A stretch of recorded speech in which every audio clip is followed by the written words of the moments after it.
This all started when our Russian colleagues dug up a bit of permafrost for their studies, and they found that after thawing this, some nematodes crawled out of it. So they knew that this piece of soil had been frozen for a very long time, and then used radiocarbon dating later to determine that it's actually been frozen for 46,000 years. And when they dug it up, they took all measures they could to not introduce any contamination from the outside, so no species crawling in or anything. So they have a very good reason to believe that everything that's coming out of this patch of soil was frozen for 46,000 years. And then it's, of course, kind of a miracle. Well, it's not a miracle, but it's kind of a super fascinating finding to suddenly see live, living animals crawling out of a piece of soil that has been deep frozen for 46,000 years.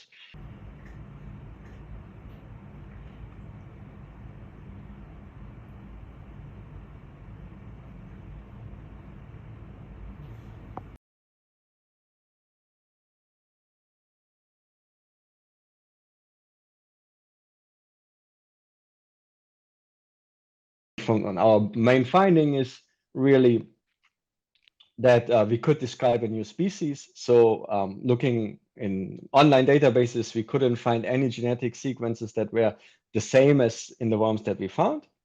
So it's a new species.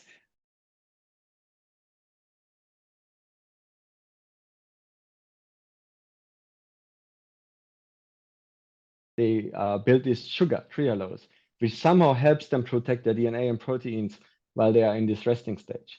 And they found that in our Panoglymus species, they basically do the same. They also enrich a lot of trehalose, which apparently helps them to also protect their cells, their DNA, their proteins when they are frozen.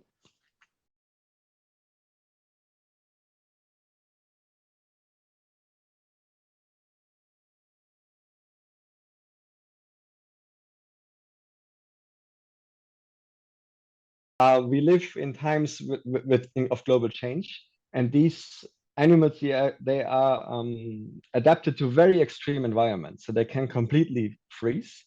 And in the same group of species, we also find some which can completely desiccate, so lose all water. So that's the same process. And we are working on them in these dry environments here. And if you think about extreme environments and then, look outside in Greece, everything is burning, everything is getting hotter and warmer. The whole Earth seems to be moving to a more extreme environment. And I think by studying these species, comparing their genomes and see how they adapted to these extreme conditions, we can learn a lot about conservation biology. We can learn things that could inform us to maybe save endangered species, and think about protection measures and all these things.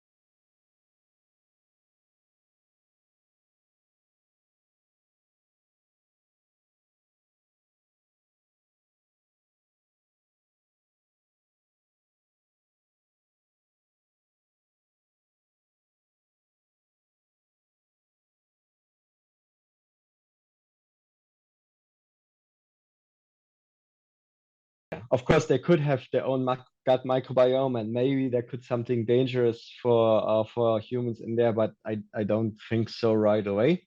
But of course, it's very relevant because it's not only these nematodes thawing, it's bacteria that are thawing, and there could be dangerous things hidden in there.